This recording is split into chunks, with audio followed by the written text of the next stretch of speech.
Sobat Cahaya Traveler, Assalamualaikum.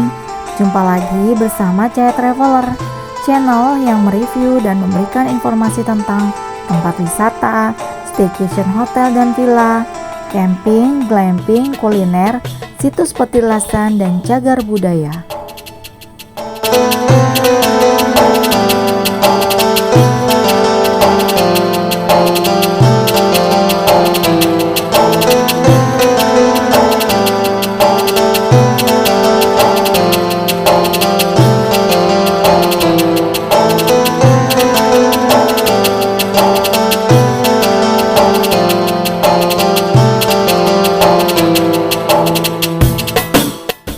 Kali ini Cahaya Traveler akan mereview Masjid Al-Jabar Bandung dan sekaligus mengunjungi Museum Nabi Muhammad SAW yang jarang orang ketahui sobat.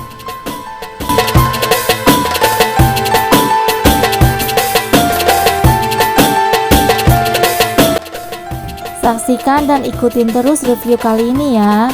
Siapa tahu review Masjid Al-Jabar Bandung ini menjadi inspirasi buat dikunjungi oleh Sobat Cahaya Traveler. Namun sebelum lanjut, mohon dukungan subscribe-nya ya sobat, agar Cahaya Traveler bersemangat memberikan informasi tentang perjalanan wisata lainnya.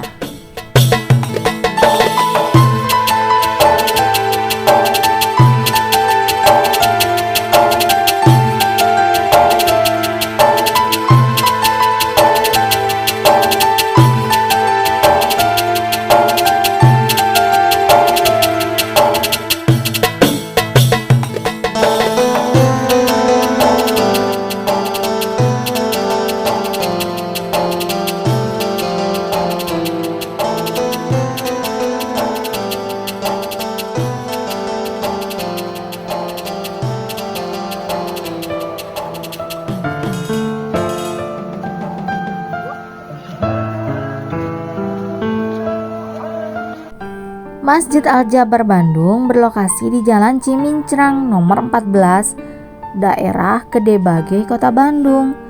Bangunan masjid dikelilingi sebuah danau besar yang ibarat cermin merefleksikan masjid menjadi berbentuk bulat utuh. Apabila Sobat Cahaya Traveler datang pada malam hari, akan terlihat kerlip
mengajak Sobat Cahaya Traveler mengunjungi Masjid Al-Jabar di daerah Bandung, Jawa Barat.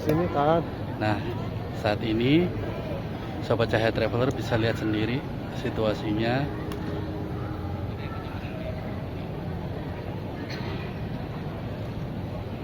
Masjidnya sangat indah, sangat luas, sangat estetik, ya, arsitekturnya sangat bagus.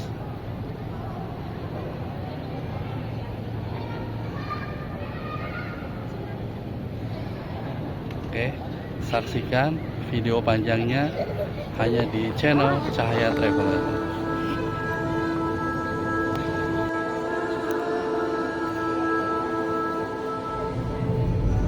Ya, belum. Itu gimana caranya? Booking dulu di aplikasi Sapa Warga, Bapak. Sapa Warga? Iya. Berarti download aplikasi? Iya. Gratis, Bapak. Oke. Keistimewaan lainnya ada pada lantai dasar berisi museum sejarah Rasulullah Shallallahu Alaihi Wasallam, sejarah perkembangan Islam di tanah air dan sejarah Islam di Jawa Barat. Hal ini menjadikan Masjid Raya Al-Jabar sebagai satu-satunya masjid di Indonesia yang memiliki pusat edukasi berupa museum.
Nah, sekarang mari kita lihat bersama-sama sejarah Nabi Muhammad SAW hingga perkembangan Islam di Nusantara dan Jawa Barat.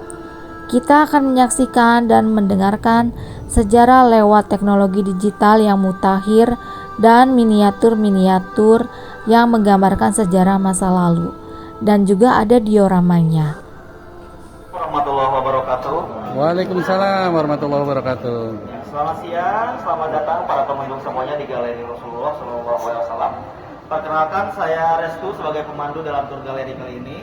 Untuk perjalanan kita di dalam itu durasinya sekitar 45 menit sampai maksimalnya itu 1 jam ya. Dan kita di dalam akan melihat kisah perjalanan hidup Rasulullah dari mulai beliau dilahirkan hingga beliau wafat dan sampai Islam tersebar ke seluruh wilayah sampai juga ke Jawa Barat. Dan di dalam nanti akan dilengkapi juga dengan berbagai media-media dan koleksi-koleksi yang beberapa saya himbau tidak untuk disentuh ya. Boleh untuk diabadikan saja melalui foto ataupun video, itu dipersilahkan. Nah, dan di dalam juga nanti akan ada beberapa media yang bisa disentuh, bisa digunakan, yang berbentuk media interaktif nanti bisa digunakan oleh para pengunjung. Nanti saya tunjukkan di dalam. Nah, untuk selebihnya tetap dalam satu rombongan, tetap menjaga ketertiban dan tetap mengikuti arahan dari saya selaku pemandu dari Rasulullah. Ya, untuk selanjutnya mari kita langsung masuk saja.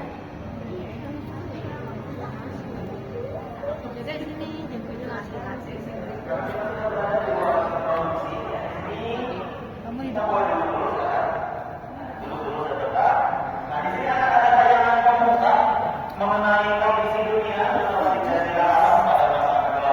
sebelum Islam diturunkan. Durasi videonya dalam 3 menitan, boleh kita dahulu kalau menyaksikan.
peristiwa yang terjadi menjelang kelahiran Nabi Muhammad SAW, yaitu peristiwa penyerangan dari tentara bergajah.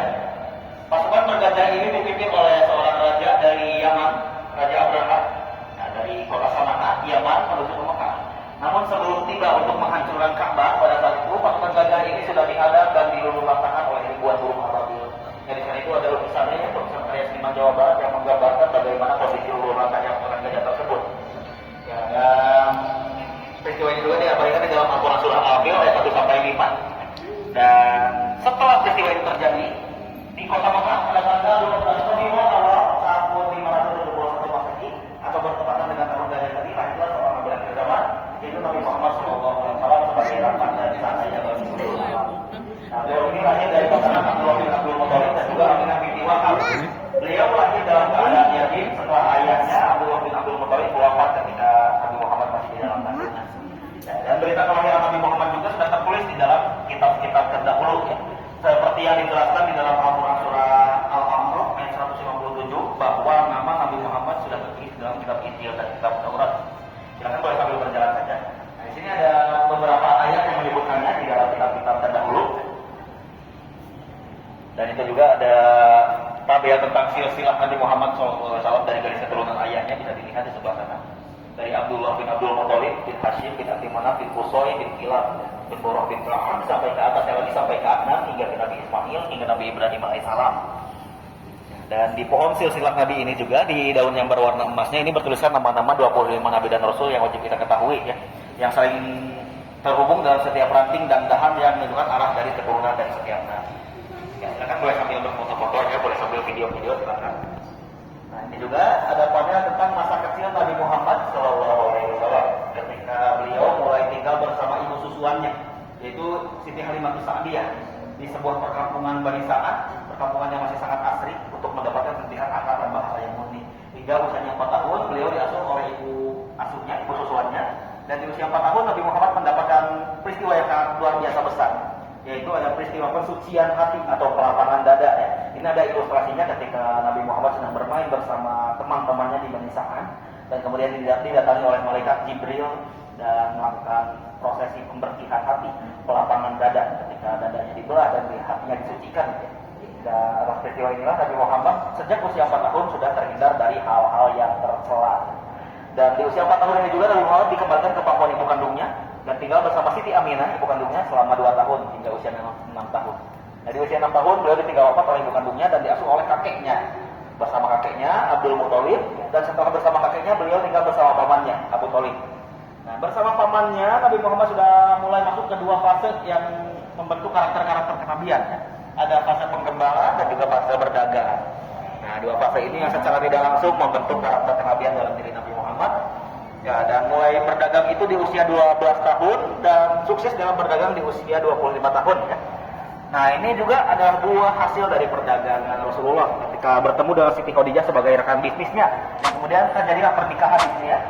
Nah, ini layarnya bisa pengunjung gunakan, jadi tinggal digeser-geser saja untuk membaca informasi lebih lanjut dari mulai fase perniagaan, proses lamaran, pernikahannya seperti apa, ya.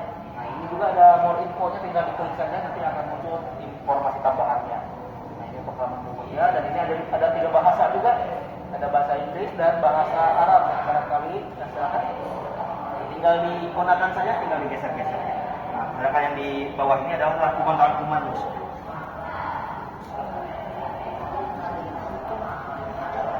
Dan ini adalah diorama kesederhanaan Rasulullah yang digambarkan melalui penggambaran tempat tidur, pakaian, penutup kepala hingga alas kakinya, ya, yang menunjukkan betapa sederhananya Rasulullah. Walaupun beliau ini sudah sangat kaya raya karena sukses dalam berdagang bersama pamannya hingga ke 17 negara pada masa itu. Dan Nabi Muhammad tetap memilih hidup dalam kesederhanaan dan tinggal di rumah yang ada di sini. Nah, ini ada alamatnya lingkungan rumah Siti Khadijah. Silakan boleh dilihat lebih dekat saja. Nah, rumah Siti Khadijah itu adalah yang tengah yang digambarkan atapnya terbuka, gitu, ya, agar kita bisa melihat ke sisi ruangan. Yang abu-abu itu di sekeliling atasnya digambarkan sebagai patung yang disucikan oleh orang-orang Quraisy. Yang jumlahnya itu sangat banyak, ada ratusan di sekeliling Ka'bah. Dan di dalam rumah masyarakat Quraisy dan mengelilingi Ka'bah pada saat itu menunjukkan status sosial mereka. Yang semakin dekat dengan Ka'bah, kedudukan mereka semakin tinggi. Di atas juga itu ada penggambaran kondisi Ka'bah pada masa peranabian yang mengalami beberapa kali renovasi ya. Dari mulai agak pendek kemudian dipertinggi lagi karena Ka'bah juga sebuah keluluan ketika adanya banjir besar yang ada pertama sehingga mengakibatkan hajar aswadnya juga sempat lepas. Dan dari situ ada peristiwa peradilan yang ada di panel sebelah sana. Itu ada peristiwa 40 bin suku di Kota Mekah yang berebut mengatakan hajar aswad kembali ke tempatnya. Karena keempat poin prinsip tersebut merasa paling berkah akan bangunan tersebut sehingga berselisih dan harus ditengahi oleh Rasulullah dengan membentangkan sehelai air dan membawa batu tersebut bersama-sama. Nah, setelah itu ada bagian-bagian darah yang sesuai dengan biasanya. Bagian-bagian Ka'bah sejarah tentang kayu Islam dan kondisi Ka'bah dari masa ke masa silakan bisa dilihat. Nanti kita masuk ya. Dari berbagai kekacauan yang ada di Kota Mekah karena banyak sekali yang menyembah berhala pada saat itu sehingga Nabi Muhammad memutuskan untuk beribadah dalam sunyi di dalam Gua Hiro ini. Dan di gua inilah Nabi Muhammad mendapatkan wahyu pertamanya berupa 5 ayat pertama surat Al-Alaq. Dan kondisi Gua Hironya ini sudah diperluas agar bisa dilewati oleh satu rombongan besar ya. Karena yang aslinya hanya untuk satu orang dewasa saja.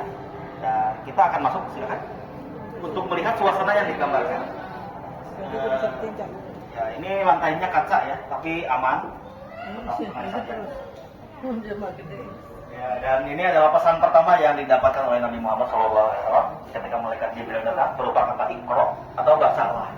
Lalu Nabi bertanya, "Ma Nabi Qori, apa yang harus saya baca?" Sampai diturunkannya 5 ayat pertama surah Al-Alaq sebagai wahyu pertama. Nah, dan ini adalah penggambaran ketika 5 ayat pertama surat Al-Alaq tersebut diturunkan. Dalam kondisi gua yang digambarkan tadinya gelap gulita menjadi terang seketika ketika malaikat Jibril datang membawa wahyu. Dan sejak saat itulah Nabi Muhammad sudah diutus menjadi seorang nabi dan rasul dan harus menyampaikan apa yang telah beliau terima kepada seluruh masyarakat Mekah. Kisahkan perjalanan dakwah Rasulullah. Nah, dimulai dengan dakwah sembunyi-sembunyi terlebih dahulu. Silakan. Boleh. Nah, dalam 3 tahun pertamanya Rasulullah ini melaksanakan dakwah secara sembunyi-sembunyi terlebih dahulu. Dalam artian hanya bisa melibatkan kerabat dan sahabatnya saja. Dan di sana juga itu ada penggambaran orang-orang yang digambarkan sangat keras dan sangat gersang. Sehingga itu menjadi alasan mengapa Rasulullah melakukan dakwahnya secara sembunyi-sembunyi terlebih dahulu. Karena orang-orang Quraisy itu sangat mudah tersinggung dan mudah terpengaruh dan terpengaruh oleh lingkungannya. Dan dari dakwah sembunyi-sembunyi itu lahirlah sekolah pertama yang memeluk agama Islam. Nah, di sana ada As-Sabiqun al-Awwalun atau orang-orang pertama yang memeluk agama Islam ketika dakwah yang pertama. Boleh dilihat saja silakan. Dari mulai istrinya, Siti Khadijah, dimulai dari sahabat-sahabatnya yang lain.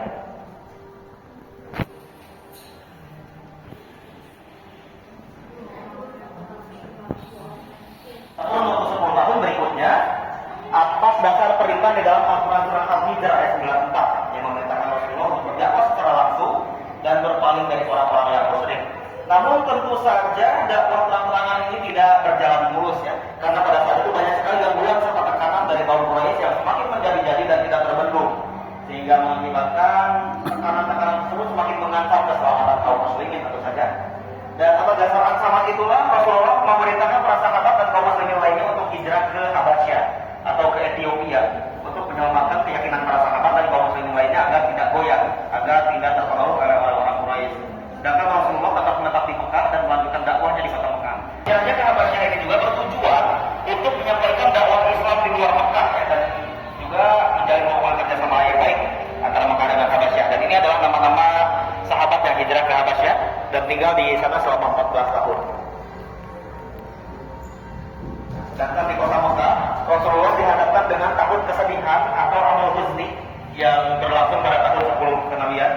Ketika beliau ditinggal wafat oleh pamannya Abu Thalib yang sangat berjasa dalam kehidupan Rasulullah. Namun sungguh disayangkan Abu Thalib ini wafat sebelum beliau memeluk agama Islam. Orang terkasihnya, paman dan istrinya ya. Dan wafatnya Siti Khadijah ini semakin menambah kesedihan yang sangat berlarut-larut dalam diri Nabi Muhammad. Sehingga Allah memberikan peristiwa Isra Mi'raj di sini ya, sebagai hiburan dan hadiah bagi Rasulullah. Nah, kita akan melihat peristiwa perjalanan satu malam dari Masjidil Haram ke Masjidil Aqsa hingga menembus setiap lapisan langit dan bertemu dengan para nabi terdahulu sampai menerima perintah sholat sebanyak 50 waktu dalam sehari. Silakan kita mulai Kita boleh duduk. Ya silakan duduk dulu. Nah, kita akan menyaksikan tayangan Isra Mi'raj di depan sana. Ya, agak ke atas langsung. Duduk saja. Karena tayangannya sebentar lagi akan dimulai. Kami akan buka. Bapak, Pak ini kan ultrawide.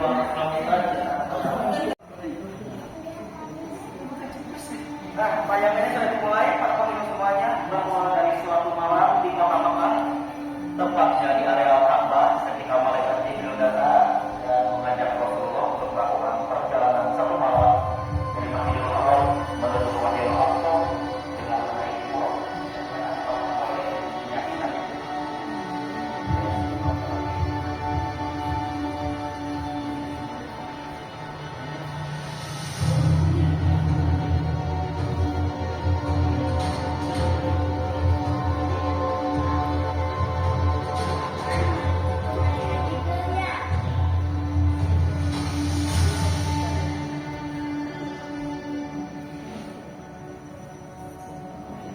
Rasulullah pun melakukan peribadahan di Masjidil Aqsa, lalu setelah itu beliau melakukan proses Mi'raj, dinaikkan ke setiap lapisan langit dan menurut setiap lapisan langitnya hingga bertemu dengan para nabi terdahulu dan melihat isi surga dan neraka serta melakukan sholat sebanyak 50 waktu di Sidratul Muntaha.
Dan ini adalah peristiwa ketika Rasulullah bertemu dengan Nabi Musa di lapisan langit yang ke-6 dan menceritakan sampai sholat yang awalnya diterima sebanyak 50 waktu.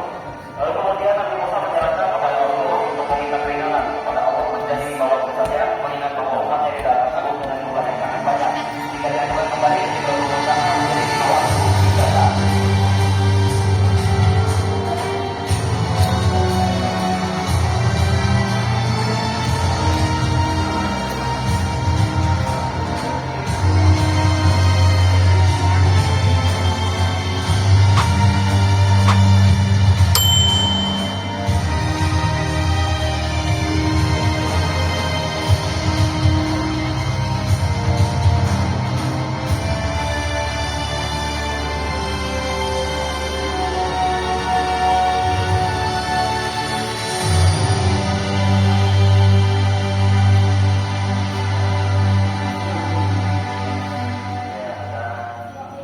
Selesai tayangan Isra Mi'rajnya, kita boleh belajar kembali. Nah, setelah peristiwa tersebut, kita akan segera menuju ke Madinah sekarang ya. Ya, cepat sekali ya. Dan kita akan turun kembali ke bumi menuju ke Madinah. Silakan kami ambil turunnya, karena ada ini boleh sekali pengenalan. Nah, karena banyak sekali ancaman dan pengaruh dari kaum Quraisy untuk hijrah ke Madinah. Nah, sekarang kita berada di fase yang ketiga, fase Madinah.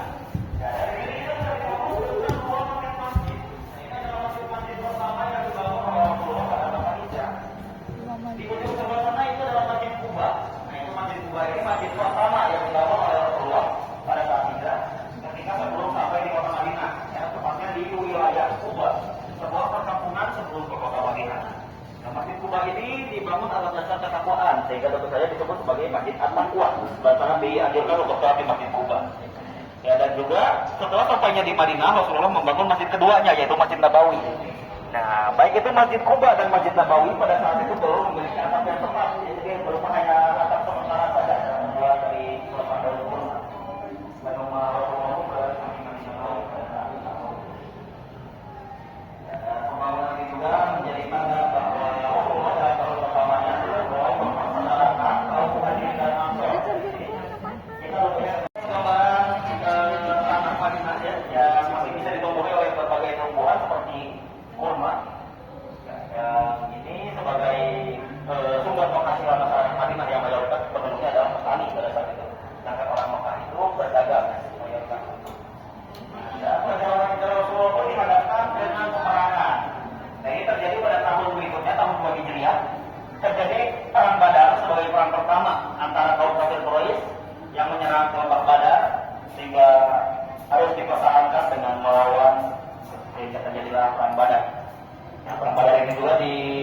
dibantu oleh beberapa malaikat yang turun untuk membantu peperangan tersebut karena jumlahnya sangat jomplang, 1.300 orang lawan 315 orang.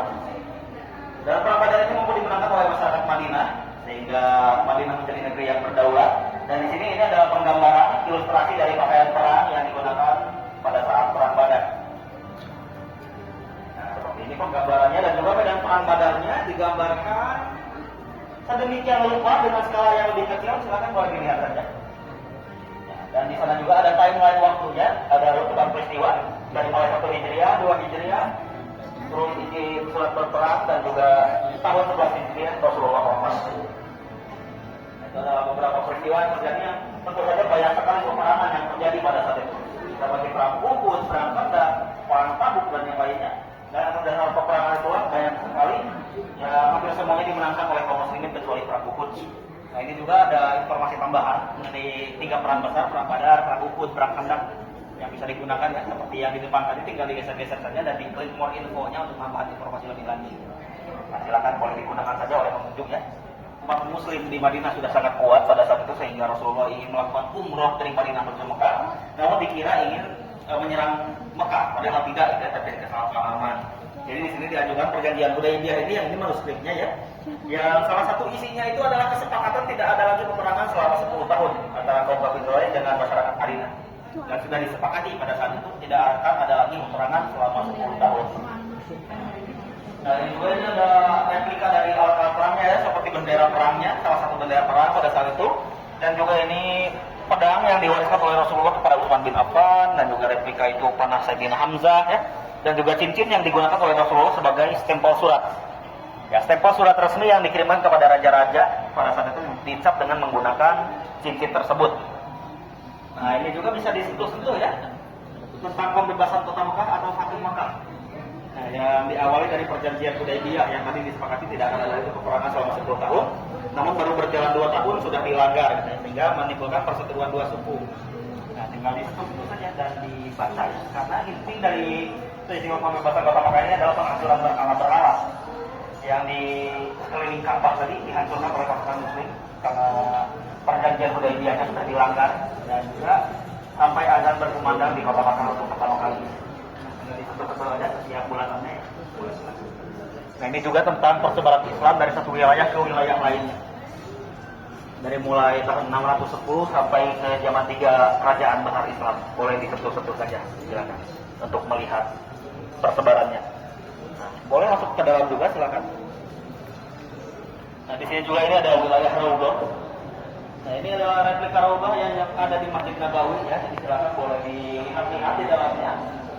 Kami mengamalnya sebagai bentuk hari-hari Rasulullah yang di dalam juga ada beberapa koleksi surat-surat yang disediakan kepada yang ada di Medina dengan subtitle suratnya ya.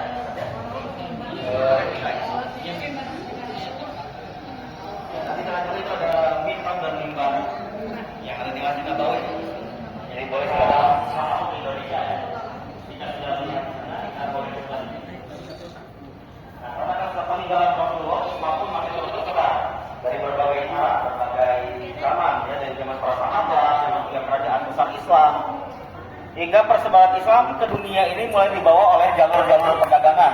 Ini lebih beradab gitu ya. Dan 3 jalur perdagangan utama ini diangkat di sini, ada jalur kayu manis, jalur sutra, dan jalur rempah-rempah yang digambarkan dengan 3 warna yang berbeda. Jalur rempah-rempah yang berwarna putih di sebelah sini ini diperkirakan sebagai jalur perdagangan kedua yang membawa Islam ke berbagai wilayah di dunia sampai ke Indonesia, yang masuknya dari wilayah Aceh terlebih dahulu. Kemudian ke bagian selatannya sampai ke Pulau Jawa, dan bahkan persebaran ke bagian timur Indonesia sampai ke Pulau Maluku. Sedangkan Pulau Kalimantan pada saat itu masih di luar batas persebaran. Jadi pada masa perdagangan ini Kalimantan belum terlibat ya. Nah, namun setelah para pedagang muslim mulai mantap di wilayah Nusantara, ada cara-cara lainnya tentu saja yang membawa agama Islam lebih luas lagi dari berbagai jalur lainnya juga. Nah, di sini akan dilihat ada beberapa cara lain yang selain dari perdagangan, ada juga melalui pernikahan ya, karena para pedagang muslim sudah mulai menetap. Ada pernikahan, pendidikan, dan juga akulturasi budaya atau pencampuran kebudayaan. Nah, sehingga di sini sudah mulai tersebar dengan tahun-tahunnya ya, ini dituliskan dari wilayah Aceh ketika kerajaan Samudra Pasai berdiri, ini ditulisnya pada tahun 1200-an hingga sampai ke wilayah Jawa juga ya. Nah, di Jawa sendiri kita akan persempit ke Jawa Barat. Nah, di Jawa Barat Islam pertama kali masuk melalui wilayah Cirebon. Nah, dari Cirebon, dari wilayah pesisir yang sering dilalui oleh ekspedisi dagang pada saat itu ya, hingga tersebar ke bagian pesisir bagian utara seperti Karawang sampai ke Banten. Nah, dan ini juga tersebar ya sampai ke wilayah-wilayah lainnya atau sampai ke Garut, Bandung dan sebagainya. Ini yang ada tanda-tanda bintangnya ini merupakan lokasi-lokasi dakwah dengan pengaruh Sunan Gunung Jati pada saat itu. Salah satu penyebaran agama Islam yang dirasa paling familiar di Jawa Barat ya. Namun tentu saja sebelum Sunan Gunung Jati itu banyak sekali tokoh penyebar Islam di Jawa Barat lainnya gitu ya. Yang akan kita lihat lebih lengkapnya di gerbang Cirebon ini. Nah, ini gerbang Cirebon sebagai pertanda bahwa Islam itu di wilayah Cirebon. Ini ada yang paling awalnya adalah Ruas, Syamsuddin, Sayyidatul Kahfi, 34 dasar agama Islam di Jawa Barat. Sampai nama-nama lainnya sampai Syekh Sadiq Hidayatullah yang menyebarkan Islam lebih luas lagi sampai ke Banten. Dan ini juga ada replika dari naskah kuno pedoman masyarakat Sunda sebelum adanya Islam yang disebut sebagai naskah Sakian, Sistakan, dan Karasian yang ditulis pada masa kerajaan Sunda atau kerajaan Pajajaran. Nah, ini ditulis pada tahun 1518 Masehi yang masih berpedomankan kepada agama Hindu untuk mengatur tatanan hidup masyarakat Sunda, untuk mengatur hubungan antar sesama, manusia dengan alam, manusia dengan Tuhan, dengan parkian, gitu ya. Dan tentu saja dokumen aslinya ada di Perpustakaan Nasional kalau ini. Nah, baru setelah itu, setelah Islam datang masuk ke wilayah di Jawa Barat, ini ada pondok-pondok pesantren sebagai media dakwah.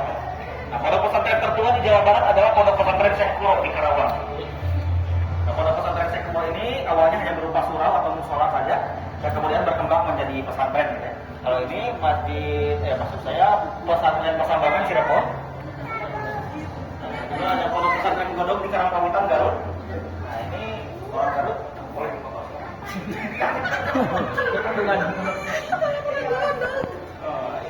nanti orang Garut karena kali ini juga di Cirebon. Kemudian pondok pesantren Gentur di Cianjur. Hingga pondok pesantren Asrofuddin di Sumedang. Nah, keenam pondok pesantren ini menjadi pelopor tersebarnya agama Islam hingga saat ini ya. Dan tentu saja dibantu dengan tokoh-tokoh Islam Jawa Barat dari masa ke masa, dari mulai Syekh Kuro hingga saat ini. Nah, ini ada beberapa tokoh Islam Jawa Barat yang barangkali ada nama yang familiar atau ada yang kenal, silakan untuk dilihat-lihat saja. Atau barangkali ada yang garis keturunannya dari salah satu ulama ini barangkali ya. Silakan boleh dilihat saja. Ini ada berisi koleksi-koleksi dari mushaf Al-Quran dengan ragam hias yang berbeda-beda dari setiap daerahnya. Ada yang berbentuk raksasa, berbentuk besar atau juga Al-Quran raksasa nih. Al-Quran raksasa. Mushaf pusaka khas Jawa Barat dengan berbagai motif yang berbeda-beda yang merupakan karakter setiap daerah di Jawa Barat. Ada motif banteng, motif teh, jadi motif-motif di samping itu berbeda-beda. Nah, tinggal diayunkan seperti ini saja ya. Ayunkan di atas handphone.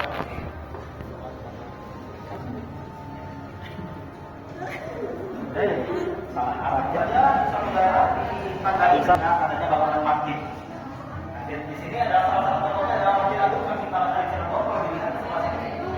Nah, ini adalah maketnya ya, masjid yang dibangun oleh Sunan Gunung Jati dan memadukan beberapa corak kebudayaan di dalam budaya Jawa, budaya Hindu, budaya Sunda, Cina dipadukan dengan nuansa Islam. Nah, agar lebih mudah diterima pada saat itu dan terciptalah bangunan yang sangat unik arsitekturnya. Nah, kalau ini Masjid Raya Bandung.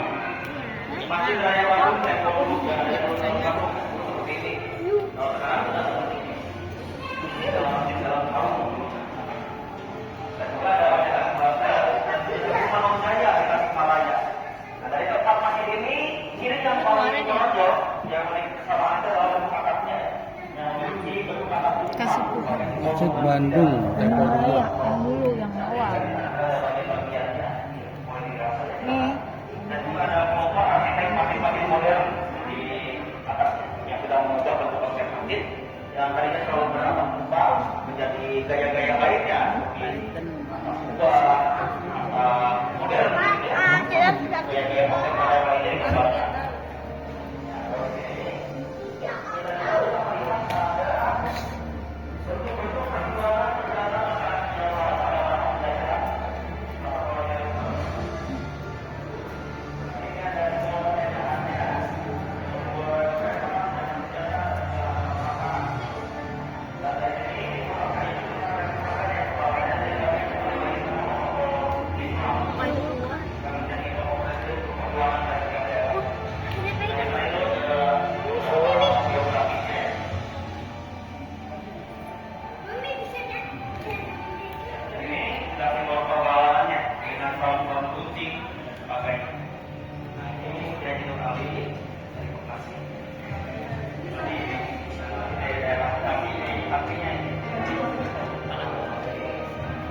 video hilang.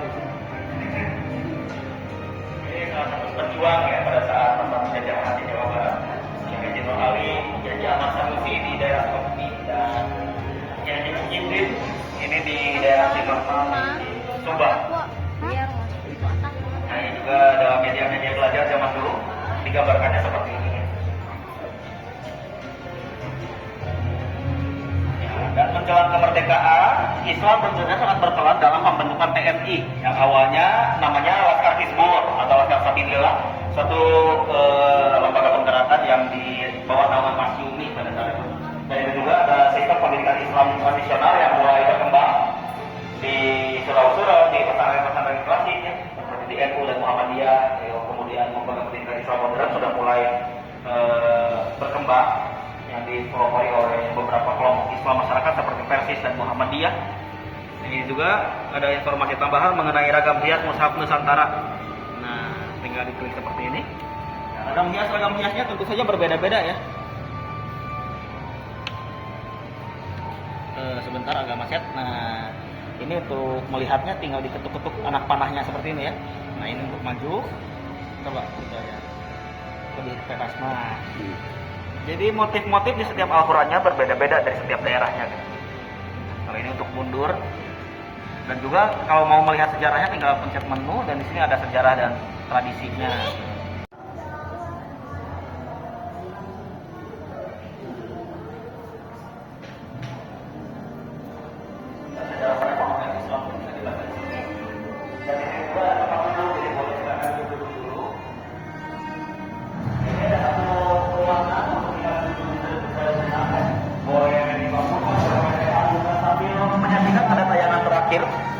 Di Galeri Rasulullah mengenai arsitektur masjid Al-Aqsa.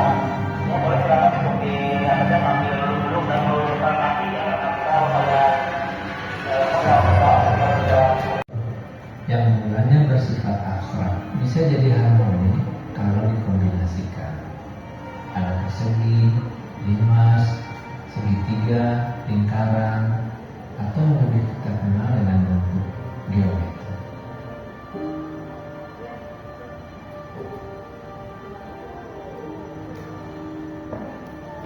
Dalam perkembangan budaya Islam, kita bisa lihat bentuk geometri hampir di mana-mana kita jumpai. Para cendekiawan Muslim terdahulu terinspirasi bentuk-bentuk sederhana dari Yunani dan mereka mencampurkannya dengan ilmu matematika.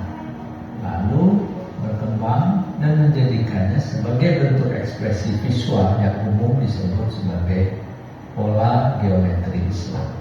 Pola ini yang kemudian kita bisa lihat pada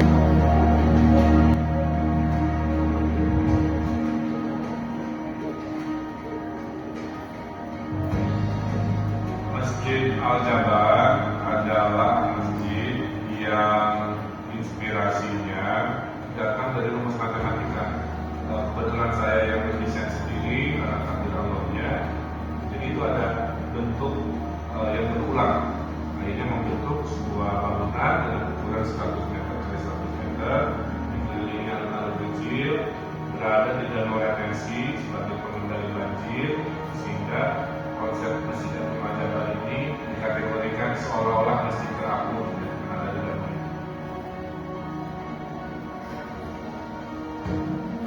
Dari awal Masjid Al-Jabar ini harus memberikan kontribusi kebaruan pada zamannya. Kalau kita hanya mengulang kubah dan kubah lagi di mata saya, kubah itu tidak ada panduannya di dalam Islam. Kubah itu adalah kesepakatan budaya lokal. Kubah di Rusia juga gereja-gerejanya berubah. Secara Romawi itu kuilnya juga berubah. Jadi kubah tidak identik dengan masjid. Kenapa namanya Al-Jabar? Ada 3 filosofinya. Satu, namanya sangat pas dengan Jawa Barat, kalau disingkatkan Jabar. Yang kedua, Al-Jabar adalah nama agung dari Allah Subhanahu wa Ta'ala, ya. Itu juga menjadi penguat namanya sangat baik. Dan yang ketiga, geometri dari masjid ini juga adalah rumus matematika, di mana kita tahu tokohnya adalah Al-Jabar juga, seorang tokoh Muslim yang menjadi legenda dalam matematika.